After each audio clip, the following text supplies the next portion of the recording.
اسلام میں کرنسی سونا یا چاندی ہے.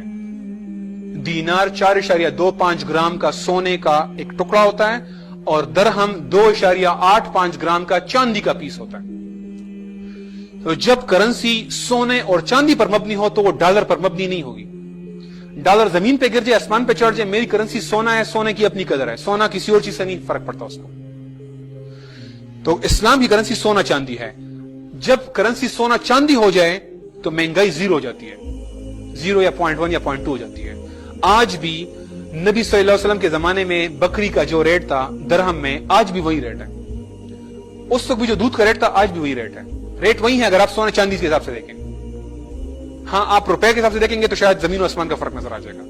سو اگر کرنسی سونا چاندی پر مبنی ہوگی تو وہاں پہ آٹومیٹیکلی مہنگائی ختم ہو جاتی ہے. تو پھر یہ لوگ جو کہتے ہیں نا سود نہ لے تو کیا کریں یار, قیمت قدر ختم ہو رہی ہے, یہ مسئلہ بھی ختم ہو جاتا ہے. سو اسلام یہ کرتا ہے. ویسٹ کیا کرتا ہے؟ ویسٹ نے تو پہلے سن 44 تک دنیا بھر میں سونے والی کرنسی تھی. سن 44 میں امریکہ نے دنیا سے کہا, ورلڈ وار 2 میں یورپ سے کہا کہ میں نے آپ کو بچایا ہے, تم میرا ایک احسان مانو گے اور میرے کام کرو گے, اور وہ یہ کہ اب تم لوگوں نے اپنے پاس ڈالر رکھنے ہیں اور میں اپنے پاس سونا رکھتا ہوں, میں جو ڈالر جاری کروں گا میرے پاس سونا ہوگا. اور بعد میں انہوں نے کہا میں کوئی سونا نہیں رکھنے والا, اور صرف اب وہ ایک کاغذ کا ٹکڑا ہمیں دیتے ہیں, گندم لے جاتے ہیں, کاغذ کا ٹکڑا دیتے ہیں, تیل لے جاتے ہیں, ہم سے کاغذ کا ٹکڑا ہمیں دیتے ہیں, بس اس کی کوئی حیثیت نہیں ہے. اور اب یہ جو مغرب کا جو سارا بحران ہے اس میں کل کے سامنے آ گئے, ڈالر کی کیا حیثیت ہے؟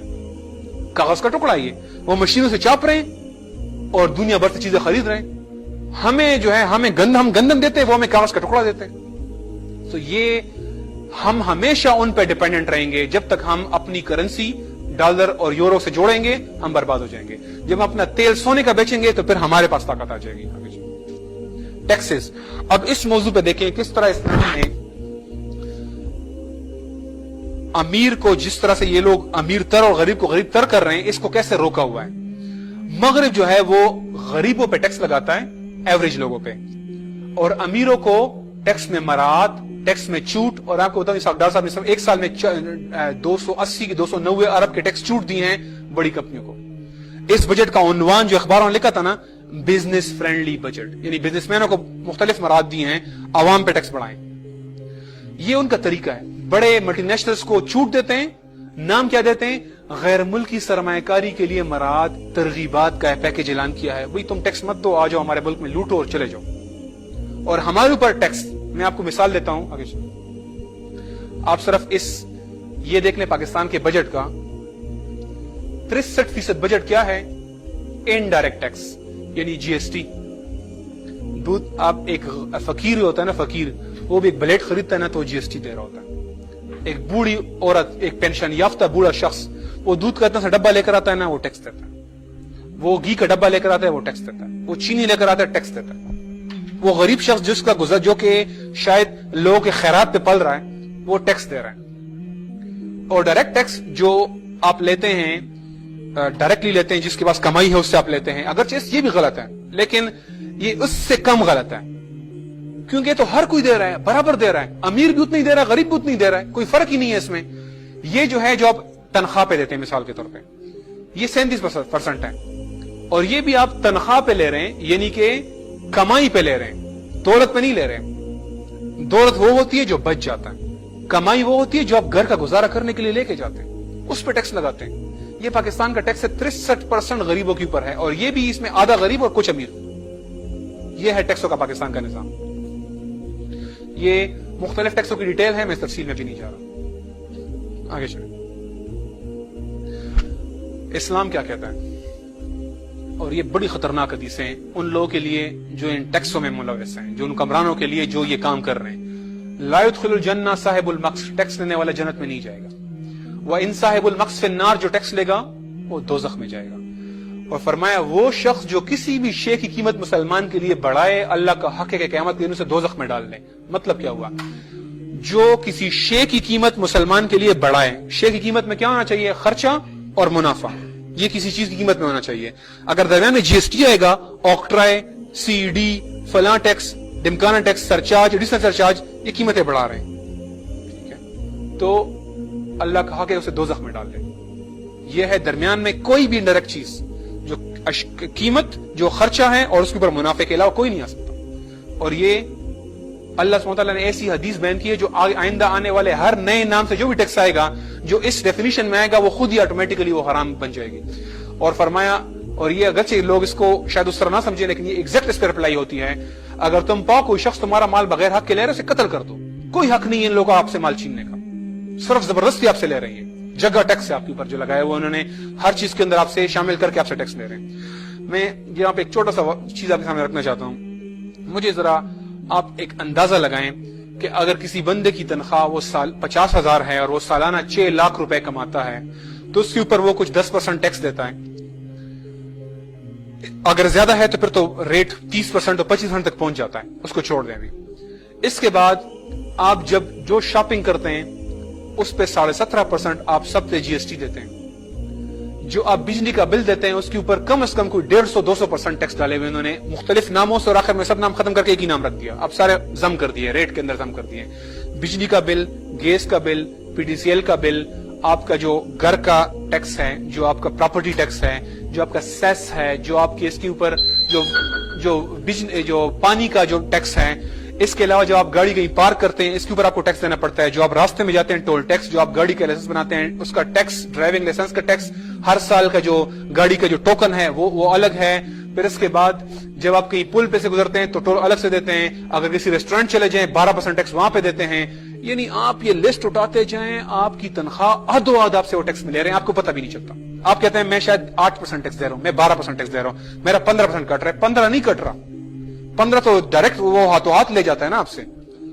باقی جو ساری جو لسٹ ہے, پھر جو سارے کارخانداروں سے جو آپ مال لیتے ہیں, وہ کارخاندار جو ٹیکس دیتا ہے کیا وہ جیب سے دیتا ہے؟ وہ آپ سے پورا کرتا ہے, قیمت میں ڈالتا ہے کہ نہیں ڈالتا؟ وہ جو بجلی کا بل دیتا ہے اس کے اوپر ٹیکس ہے, وہ کہاں سے پورا کرتا ہے؟ آپ سے نہیں پورا کرتا.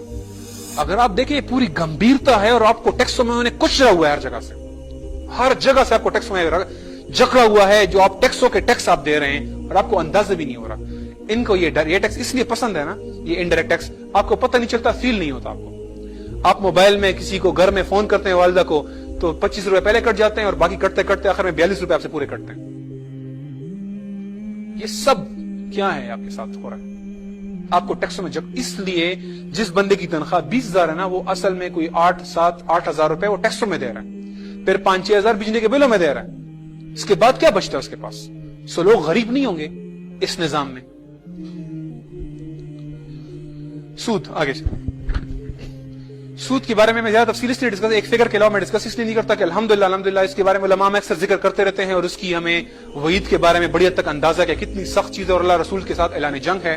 سو میں آگے چلوں گا اس میں, ایک فگر میں سب ڈسکس کرنا چاہتا ہوں. پاکستان اس سال ابھی جو بجٹ آیا جو بھی پاس نہیں ہوا, 1325 ارب قرضوں کی ادائیگی میں نہیں, صرف سود میں اتنا دے گا.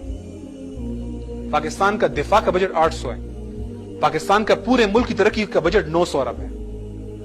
ٹھیک ہے, پورے ملک کی ترقی کا بجٹ 900 ارب. پورے ملک کے دفاع کا بجٹ, فوج کا جو اتنا وار آن ٹیرر سب کچھ لڑ رہی ہے, وار آف ٹیرر کہنا چاہیے, امریکی جنگ, وہ 800 ارب ہے. سود کتنا دے رہے ہیں اس سال ہم؟ 1325 ارب روپے ہم ٹیکس سود دے رہے ہیں. اسلام کیا کہتا ہے؟ اسلام پہلے دن سود بند کر دے گا, پہلے دن سود بند. یہ 1325 سے ڈرائیں گے نا تو ہمارا سالانہ ترقیاتی بجٹ 3 گنا ہو جائے گا آٹومیٹکلی. صرف ایک سٹیپ ہے سود سے انکار, اور یہ کوئی بہت مشکل نہیں ہے, ملکوں نے کیا ہے, پہلے بھی کیا ہوا. ارجنٹینا نے کیا ہے اور ملکوں نے ڈیفالٹ کیا, کچھ بھی نہیں ہوا. یہ صرف آپ کو جو ٹی وی پہ سوٹ پہنے ہوئے لوگ ہیں نا وہ آپ کو ڈراتے ہیں, اس لیے کہ ان کے مفادات تباہ ہوں گے, ان کے باہر ملکوں میں اکاؤنٹ سیز ہوں گے, ان کو مسئلہ ہے. آپ کو کوئی جب وہ کہتے ہیں نا جمہوریت کو خطرہ ہے, اس کا مطلب ان کو خطرہ ہے. جب وہ کہتے ہیں پاکستان کا نقصان ہے, اس کا مطلب ان کا نقصان ہے. یہ خود پاکستان ہے بس, یہ عوام پاکستان نہیں ہے. عوام اسلام آباد سے 20 کلومیٹر دور رہتے ہیں. یہ ان کا پاکستان ہے. ٹھیک ہے, سو ان کا نقصان ہے. تو سود کا انکار پہلے دن سے آٹومیٹکلی آپ کی بجٹ کے جو خرچے سارے وہ 3 گنا بڑھ گئے آپ کے. آگے چلیں, اب ذرا چھوٹا سا بینک سیکشن پہ آ جائیں. بینکس, جب بینک نہیں تھے تو کیا تھا؟ ایک سکلڈ لیبر ہے, اس کو 50,000 روپے چاہیے کہیں سے اپنا کاروبار شروع کرنے کے لیے. 2 مشینیں لینی ہے, ڈرل مشین لینی, 2 چیزیں اور لینی ہے. یہ کسی چچا ماموں تا یا کسی رشتہ سے کہتا تھا یار یہ پیسہ مانگتا تھا, یہ سے دیتا. کوئی بندہ تجارت شروع کرنا چاہ رہا ہے, کوئی بزنس مین ہے, کوئی جس نے کوئی نئی چیز ایجاد کر لی, اس کو پیسے چاہیے. یہ لوگ انویسٹر سے ڈائریکٹلی رابطہ کرتے تھے,